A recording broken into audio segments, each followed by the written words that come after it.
Assalamualaikum dan salam sejahtera kepada Meja Zila dan rakan-rakan. Saya Nur Sabila Nazifah daripada kumpulan Anti Corona, dan ahli kumpulan saya terdiri daripada Tan Joy, Siti Mariam, Fatin Afiqah dan saya sendiri Sabila. Okey, kami akan membentangkan tajuk kami iaitu penggunaan peralatan jamuan mengikut majlis. Okey, iaitu kami membahagikan contoh-contohnya seperti cutlery majlis formal untuk kaum Melayu, susun atau cutlery, peralatan hiasan dan contoh majlis. Okey. Sebelum itu, saya akan pergi dulu apa itu jamuan makan rasmi dan tidak rasmi. Okey, majlis ataupun jamuan makan rasmi ialah seperti majlis banquet negara atau negeri, jamuan makan malam oleh ketua negara, majlis korporat maupun majlis rasmi peringkat universiti yang didatangi oleh orang-orang yang ternama. Majlis makan tidak rasmi seperti majlis perkahwinan ataupun sambutan majlis hari lahir ahli keluarga. Selaras dengan dasar kerajaan ke arah gaya hidup sihat, pihak yang mengadakan sesuatu majlis makan digalakkan agar setiap jamuan pada setiap majlis yang diadakan hendaklah mengutamakan kebersihan, kesihatan, menu sihat dan seimbang serta tidak berlebihan dengan kos yang munasabah. Bagi majlis jamuan makan rasmi, secara umumnya terdapat dua kategori jamuan iaitu jamuan ringan sebelum majlis untuk tetamu kenamaan dan jamuan utama. Jamuan ringan sebelum majlis ialah jamuan yang disediakan 30 minit sebelum majlis bermula. Menu bagi jamuan untuk tetamu kenamaan tidak perlu. Tetamu kenamaan ini tidak perlu berat dan disediakan dalam bilik menunggu atau dikenali sebagai holding room. Contohnya, jamuan seperti hanya keperluan air, minuman mineral dan gelas. Okey, manakala bagi jamuan utama terdapat dua cara yang diamalkan oleh pihak universiti ataupun majlis-majlis yang rasmi, seperti secara buffet maupun secara hidang. Jamuan secara buffet lebih digalakkan kerana kos penyediaannya lebih rendah dan tidak memerlukan ruang luas yang mengendalikannya. Jamuan secara hidang biasanya diadakan untuk majlis yang melibatkan tetamu kenamaan seperti timbalan Perdana Menteri atau menteri-menteri yang seangkatannya. Jenis menu yang dihidangkan hendaklah mengikut tetamu kenamaan yang hadir dan waktu majlis yang diadakan sama ada kudapan, waktu brunch ataupun jamuan tengah hari, minum petang, high tea ataupun makan malam. Penganjur digalakkan untuk mengenal pasti jika terdapat tetamu dari luar negara atau tetamu yang mengamalkan vegetarian, maka hidangan yang bersesuaian hendaklah disediakan. Bagi majlis yang melibatkan tetamu asing, penganjur digalakkan untuk menyediakan makanan Malaysia dan sedikit menu antarabangsa sebagai tambahan seperti sup dan roti. Contohnya seperti ini. Dan vegetarian, menu Malaysia dan Barat mestilah seimbang. Okey, bagi majlis yang melibatkan kerabat diraja, menu yang dipilih mestilah dirujuk terlebih dahulu kepada pejabat istana atau pegawai khas Duli Yang Maha Mulia Tuanku sebelum pengasahan untuk penyediaan makanan dilakukan. Okey, contoh bagi mengendalikan suatu majlis makan rasmi, terdapat step-step yang perlu diikuti. Seperti pertama, mengenal pasti pembekal makanan caterer yang berpengalaman dalam protokol penyediaan menu hidangan untuk tetamu kehormat.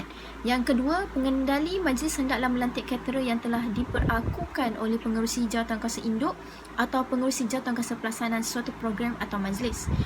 Dan ketiga, hendaklah membuat pemeriksaan premis perniagaan makanan sekiranya perlu. Dan keempat, mengenal pasti menu yang bersesuaian berdasarkan perjalanan program, sama ada ia minum pagi, makan tengah hari, minum petang ataupun makan malam mengikut kadar yang diluluskan. Sebelum itu, mengadakan food testing jika perlu. Dan yang keenam, menguruskan penyediaan hidangan secara buffet dengan sekurang-kurangnya seorang tamu sahaji. Yang ketujuh, memastikan susunan peralatan dan kelengkapan peragu meja, seperti persiapan meja makan yang lengkap, yang macam cutlery, sudu, pinggan, alas meja, termasuk alatan hidang yang bersesuaian dengan susun atur yang kemas dan betul seperti kedudukan napkin, gelas, garfu dan pisau. Kesemua peralatan perlu dipastikan dalam keadaan sempurna dan bersih. Itu pentingnya kita memiliki caterer yang berpengalaman. Okey, yang ke-8, memantau penyediaan hidangan sepanjang majlis. Pastikan tepat pada masa dan tempat. Yang ke-9, memeriksa menu yang bakal disajikan sebelum majlis berlangsung. Okey, bagi majlis makan tidak rasmi, selalunya ia dikenali sebagai majlis perkahwinan maupun majlis-majlis sambutan hari jadi. Ianya majlis majlis ini terdapat juga tata tertib pemilihan caterer yang bersesuaian mengikut cita rasa dan bajet tuan majlis dan penyusunan cutlery atau cutlery yang diinginkan. Okey, majlis sebegini tidak selalunya disediakan cutlery yang terlalu tegas yang wajib diikuti kerana selalunya majlis sebegini bagi masyarakat Melayu mereka lebih selesa menggunakan tangan ketika makan. Okey, penyediaan cutlery untuk majlis formal mestilah ada sudu. Okey, sudu sering dipegang di sebelah tangan kanan, manakala garfu dipegang di sebelah tangan kiri. Kerana kita di Malaysia, kita sering memakan nasi dan benda yang berkuah. Jadi kita memakan nasi menggunakan sudu. Lain dengan cara Amerika, mereka menggunakan dan memegang sudu garfu di tangan kanan, manakala pisau di tangan kiri. Tunjukkan dulu, ini adalah peragu meja di majlis formal. Macam seperti yang anda lihat, nombor 1 adalah pinggan, yang kedua adalah pisau meja, ketiga adalah sudu meja, keempat garfu meja, yang kelima adalah garfu dessert, yang keenam adalah napkin, ketujuh adalah gelas dan ke-8 adalah piring layan. Okey, seterusnya adalah sajian cara Melayu yang tidak formal. Okey, alas di atas ini adalah cutlery sajian cara Melayu. Alas meja atau seperah digunakan untuk mengalas sajian. Orang Melayu makan dengan menggunakan tangan kanan lah. Oleh itu, kendi air ataupun bekas untuk membasuh tangan disediakan untuk mencuci tangan sebelum, semasa dan selepas makan. Gelas minuman diletakkan di sebelah kiri pinggan makan. Dan kalau anda lihat kat sini, tiadalah garfu atau apa-apa yang seperti pisau ke yang terlalu banyak cutlery-nya. Hanya yang penting di situ ada disediakan kendi untuk mencuci tangan. Assalamualaikum warahmatullahi wabarakatuh. Nama saya Fatin Afika binti Zulkifli, nombor matrik 263740. Hari ini saya akan menerangkan tentang penggunaan peralatan jamuan mengikut majlis, iaitu sajian cara Cina. Hidangan Cina adalah salah satu yang terkenal dan popular di dunia dan mempunyai pelbagai pilihan menu. Menu Cina terdiri daripada pilihan yang lengkap, sekurang-kurangnya 5 sajian yang bermula dari pembuka selera, sup, daging lembu, ayam atau ikan, sayur-sayuran dan sebagainya. Secara tradisinya, makanan ini akan dinamakan sempena nama baik tertentu. Menurut kepercayaan mereka, makanan ini akan membawa tuah kepada keluarga atau masyarakat mereka. Hidangan Cina mempunyai identiti dan keunikannya tersendiri. Beberapa ciri-ciri adalah seperti berikut. Meja bulat digunakan sama ada di restoran atau di banquet. Lazy Susan atau papan alas yang boleh dipusing-pusing diletakkan di tengah meja untuk meletakkan makanan. Penggunaan chopstick dan Chinese spoon adalah peralatan penting dalam tata cara sajian ini. Penggunaan mangkuk untuk sup, nasi dan sauce dish. Chinese teacup yang berbentuk lebih kecil disediakan untuk minuman teh Cina yang dihidangkan panas-panas. Kopi dan teh biasanya tidak disediakan. Sebelum peralatan makan disusun, meja dan kerusi perlu diatur terlebih dahulu. Dalam mengatur peralatan tata cara sajian Cina, selalunya meja dialas dengan kain merah ataupun kain putih dan di atasnya diletakkan dengan seperah merah. Lazy Susan diletakkan di tengah-tengah meja untuk meletakkan hidangan dan sos. Flatware, glassware dan crockery akan dikilap sebelum diletakkan di atas meja makan. Chopstick diletakkan di sebelah kanan dan dialas dengan chopstick stand ataupun dengan menggunakan Chinese spoon. Letakkan mangkuk sup di sebelah kiri chopstick ataupun di sebelah kanan chopstick.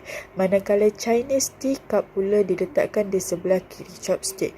2 mangkuk diletakkan di sebelah kiri napkin, iaitu satu untuk nasi dan satu untuk sup, di mana Chinese spoon diletakkan di dalam mangkuk sup.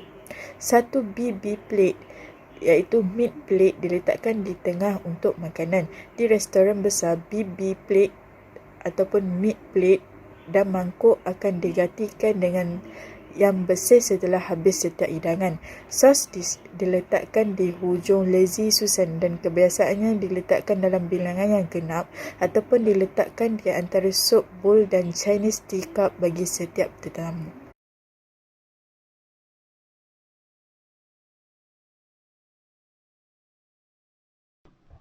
Selamat petang, Madam dan kawan-kawan sekalian. Nama saya Tan Joey, nombor metrik 273954. Saya akan terus membentangkan contoh penggunaan peralatan jamuan di US. Bagi cutlery formal dan bukan formal, dua-dua akan letak pinggan di bahagian tengah, napkin akan letak di atas pinggan ataupun dalam gelas. Gelas air akan letak di bahagian kanan atas. Dan untuk formal akan letak 3 jenis air, iaitu air kosong, kopi or tea ataupun koktail. Untuk bukan formal pula akan letak 2 air sahaja. Karpu akan letak di bahagian kiri pinggan, pisau dan sudu akan letak di bahagian kanan pinggan.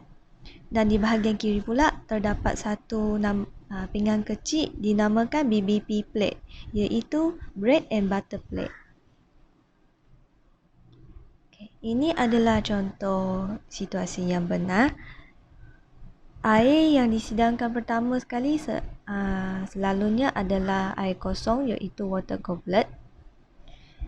Seterusnya, untuk susunan cutlery pula, ikut menu kami akan guna yang paling luar sekali, iaitu kalau karpu yang paling kiri sekali untuk menu yang pertama, dan seterusnya sampailah habis.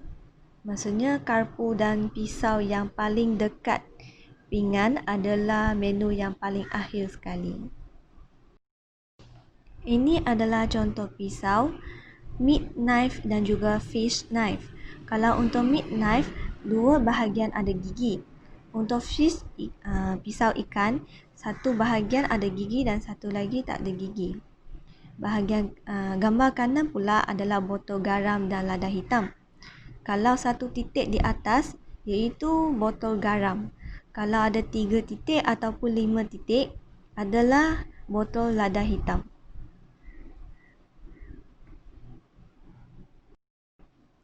Ini adalah contoh hiasan meja jamuan. Untuk bukan formal selalunya sangat ringkas, akan letak satu bunga ataupun sedikit hiasan di atas meja sahaja. Dan kalau hiasan untuk majlis pula, selalunya akan letak lilin ataupun bunga-bunga di atas meja. Dan hiasan selalunya akan ikut tema event. Contoh kalau Christmas akan letak bola, lampu di atas meja. Kalau untuk jamuan makan, selalunya akan ringkas letak lilin di atas meja. Dan kalau tema dia garden, so akan hias dengan banyak lagi bunga-bunga di atas meja. Okay, itu sahaja daripada saya. Terima kasih. Hai semua, selamat petang dan Assalamualaikum. Saya Mariam dan saya akan menyambung sesi perbentangan kita pada petang ini tentang tata sajian bagi kaum India. Berikut merupakan ciri-ciri untuk peranggu meja bagi kaum India. Tapi yang paling penting kita kena tahu masyarakat India ni mereka menggunakan tangan untuk menjamu selera, sama seperti kaum Melayu. Jadi peralatan seperti sudu dan garfu tidak diperlukan. Dan ini merupakan peralatan yang diperlukan di atas meja semasa menyajikan makanan India, iaitu daun pisang ataupun pinggan kulitan karat digunakan untuk menyajikan nasi. Kemudian gelas, camca lauk, bekas lauk ataupun mangkuk keluri tahan karat, sabun dan kendi air digunakan untuk mencuci tangan. Berikut merupakan susun atur peranggu meja sajian India. Okey, kalau kita lihat terdapat perbezaan antara gambar di sebelah kanan dan gambar di sebelah kiri. Okey, gambar di sebelah kanan saya, peranggu meja ini lebih tradisional kerana mereka menggunakan daun pisang. Pada zaman sekarang, tidak banyak yang menggunakan daun pisang sebagai alas makanan mereka, dan kebanyakannya menggunakan peranggu meja cara India yang menggunakan pinggan. Tapi sekiranya ada event yang kita kata tradisional,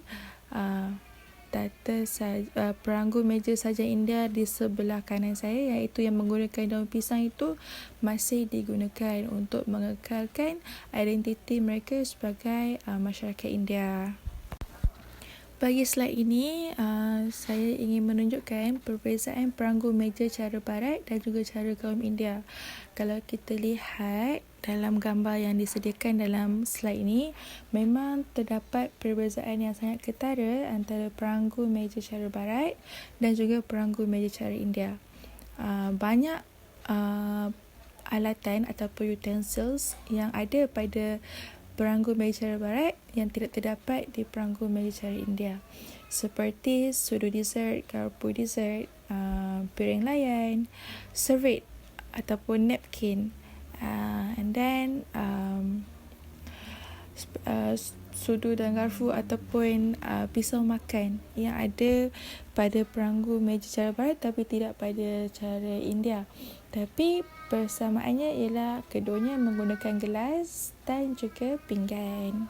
Sebelum saya mengakhiri perbentangan saya, berikut merupakan contoh sajian kaum India yang menepati peranggu meja yang betul bagi kaum India. Cuma dalam gambar ni tidak terdapat kendi air dan sabun, tapi kendi air dan sabun tu is very essential ataupun sangat penting untuk tata sajian kaum India.